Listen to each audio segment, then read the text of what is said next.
연예기획사 하이브와 자회사 어도어의 내분이 격화되고 있습니다. 하이브가 중간 감사 결과를 발표하고 어도어 경영진을 배임 혐의로 고발했는데요. 그러자 어도어 경영진은 긴급 기자회견을 열고 하이브 주장을 2시간 동안 반박했습니다. 소속사의 내부 갈등이 확산되면서 당장 그룹 뉴진스의 복귀가 비상입니다. 임재성 기자가 취재했습니다. 하이브가 민희진 어도어 대표 등 자회사 경영진을 경찰에 고발했습니다. 감사 착수 나흘 만입니다. 혐의는 업무상 배임, 하이브는 구체적 진술과 증거도 공개했습니다. 어도어 측 노트북에서 경영권 탈취 계획과 독립방안 모색, 외부 투자자 접촉 사실을 확인했고, 이를 위해 뉴진스의 계약 해지 방법을 논의하고 하이브 공격용 문건을 만들었다는 진술도 확보했다고 밝혔습니다. 이는 민 대표 지시로 이뤄졌고 구체적인 방법도 논의됐다며 단톡방 대화를 제시했습니다. 어도어 측은 긴급 기자회견으로 맞받았습니다.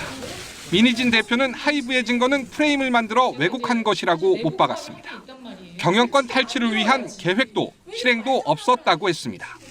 이번 갈등은 주주간 계약 재협상 과정에서 나온 내부 고발 때문이라며 방시혁 의장, 박지원 하이브 CEO와 나눈 메신저 대화도 차례로 공개했습니다. 제가 하이브를 배신하고 한 게 아니라 하이브가 저를 배신했다고 생각하거든요.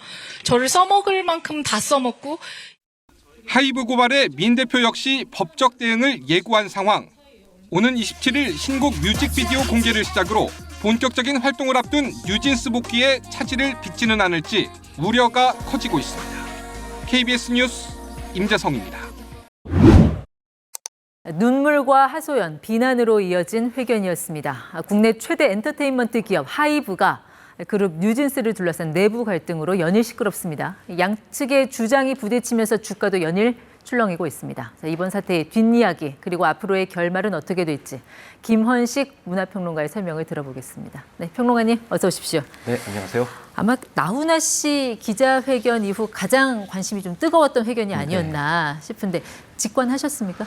사실 이제 직관은 못했고요. 왜냐하면 종합적으로 좀 보는 것이 필요하겠다는 생각이 들어서, 왜냐하면 이슈가 너무 일희일비하기 때문에 전체적이고 객관적인 시선이 필요해 보였습니다. 네. 그러니까 처음에는 왜 저렇게 울고 욕하나 싶다가 끝까지 가면 갈수록 경청에 빠져들게 됐다라는 그런 분들이 의외로 많더라고요. 왜 이런 현상이 있었을까요? 그렇습니다. 아무래도 이제 감정을 주체하지 못했기 때문에 이제 그런 부분들은 기자회견장에서 낯선 모습이었죠.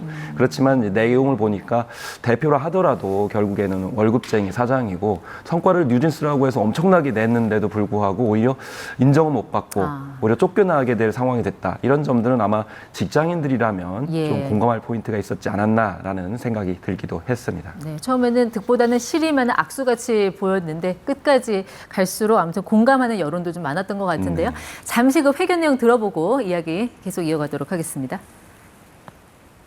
경영권 찬탈을 무슨 계획하거나 의도하거나 실행한 적이 없어요. 사담을 갑자기 너무 진지한 뭔가로 막 포장해가지고 저를 매도하는 의도가 저는 사실 진짜 궁금하고요. 제가 하이브를 배신하고 한 게 아니라 하이브가 저를 배신했다고 생각하거든요.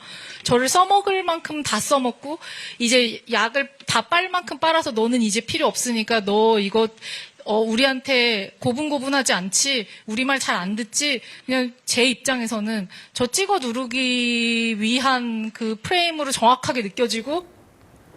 네, 자, 이번 하이브 사태 연예계에서는 터질 게 터졌다라는 반응이 나옵니다. 이 방시혁 의장과 민희진 대표 불화설. 혹시 평론가님은 언제부터 직감을 하셨어요? 네, 그 2022년 7월 달에 뉴진스가 이제 데뷔를 하게 되거든요. 근데 뉴진스가 데뷔한다는 사실을 잘 몰랐어요. 그러니까 홍보가 그만큼 안 된 거죠. 그러니까 전사적인 관점에서 좀 이렇게 홍보가 덜 된 느낌, 좀 이상하다. 그리고 방탄소년단이 6년 만에 빌보드 200에서 1위 한 거를 1년 만에 달성했거든요. 엄청 축하해야 될 일이잖아요. 그렇죠. 근데 분위기가 약간 좀 그런 분위기가 아니었단 말이죠. 그래서 좀 뭔가 이상하다라는 점들은 있었는데 이런 지경에 이르기까지는 좀 그때는 예측을 못할 수 있었습니다. 그 민희진 대표는 어제 기자회견장에서 방시혁 의장과 나눈 카톡 그 대화 내용도 공개를 했잖아요. 잠시만 보면요. 자, 이게 빌보드에 오르니까 즐거우시나요? 이렇게 묻는 질문이 나옵니다. 네. 그러니까 크크크라고 답을 하니까 뭐가 궁금하긴 하냐고요? 하니까 즐거우시냐고요? 라고 묻는 저 대화. 글쎄요, 약간 싸한 느낌 들지 않습니까? 이게 이제 맥락이 있는데 이제 이 기자회견장에 설명을 했습니다마는 보통 때 방시혁 의장이 이제 관심을 보이지 않았다라는 거예요. 근데 성과가 있는데 이렇게 짧게 반응이 이제 왔다라는 점에서 봤을 때 좀 반갑게만은 느껴지지 않았다는 건데 사실 네. 이 대목에서는 이제 방시혁 의장이 아일릿이라고 하는 신인 걸그룹에 좀 더 초점을 맞추고 있었다라는 예. 이제 그런 이야기들이 흘러나오고 있거든요. 이제 그런 점에서 좀 이 반응이 뜨뜻미지근했던 점을 이제 이상한 기류가 흐른다라고 이렇게 민희진 대표가 네. 이야기를 한 겁니다.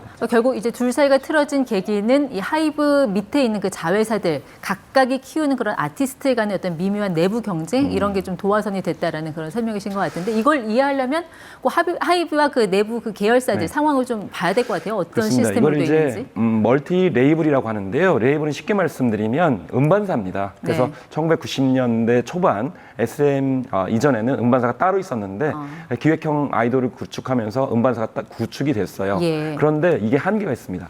한계일 경우에는 새로 이제 출범을 했을 때 그게 이제 반응이 없으면 그룹 전체가 흔들리거든요. 그래서 여러 개를 두어가지고 다양한 실험들을 하게 됩니다. 그래서 빌기트 뮤직이 2005년생에서 가장 오래됐고, 네. 그다음에 어도어가 2020 이제 1년에 이제 만들어졌습니다. 예. 그래서 플레디스라든지 소스 뮤직, 빌리프 랩 그리고 코즈 같은 경우는 인수 합병을 하거나 지분을 얻어가지고 네. 2020년, 2019년, 2022년, 2023년까지 이렇게 구축을 하게 된 거죠. 그러니까 하이브 측은 이제 민 대표가 경영권 탈취, 이건 이제 하이브 측의 용어입니다. 경영권 탈취를 시도를 했다면서 배임 혐의로 이제 민 대표를 고발했고 그 이후에 이제 기자회견이 있지 않았습니까? 네. 근데 민 대표는 그냥 카톡으로 나눈 사담이지 뭐 내가 실행할 의도나 계획은 없었다라고 네. 주장을 하는데 이거 어떻게 봐야 될까요? 이게 배임이라는 건 간단하게 말씀드리면 예를 들면 이제 회사에서 해야 될 일을 안 하고 예. 제3자에게 이익을 주는 형태로 이제 방임을 하는 것이죠. 네. 그런데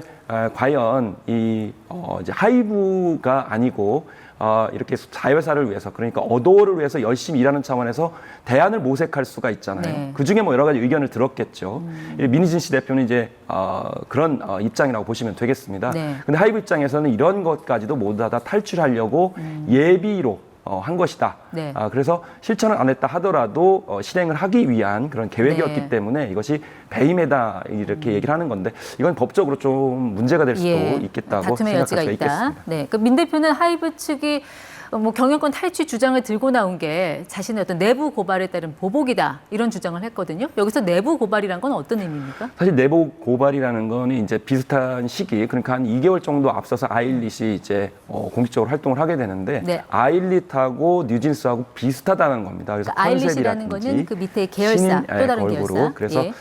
그래서 빌리프 랩이라고 하는 예. 그런 자회사의 걸그룹인데 민희 씨의 이야기는 뉴진스보다는 아일릿 쪽을 더 이제 집중을 하고 있는 그런 상황이었고 자기는 차별을 받은 상황이었다. 그리고 그 뒤에 보니까 아일릿이 오히려 뉴진스를 많이 표절했다. 스타일, 네. 안무, 뭐 심지어는 메이크업까지 표절했다라는 건데 사실 이 부분은 아일릿이 본격적으로 데뷔하기 전부터 네티즌들이 지적했던 부분이에요. 예. 그렇기 때문에 뭐 내부 고발이라기보다는 이미 있었던 이야기들을 공론화시켰기 때문이라고 볼 수가 있겠죠. 뭐 같은 소속사인데 좀 따라하면 어떠냐라는 의견도 있더라고요. 평론가님 보시기에 이 표절 의혹은 어떻게 평가를 하고 그렇지 있습니까? 않습니다. 해외 특히 이제 미국 같은 경우에는 철저하게 이렇게 자회사를 하더라도 창작권이기 때문에 저작권을 네. 보장해 줄 수밖에 없는 거고 예. 또 동의를 구해야 되는 측면이 있는 거죠. 그리고 근원적으로는 멀티레이블이라는 거는 음악적 다양성을 통해 가지고 네. 본사가 장기적인 어떤 먹을거리들을 개발하는 측면이 있거든요. 그렇기 때문에 비슷하면 안 됩니다. 다양성을 이미 가지고 있어야 되는 측면에서 봤을 때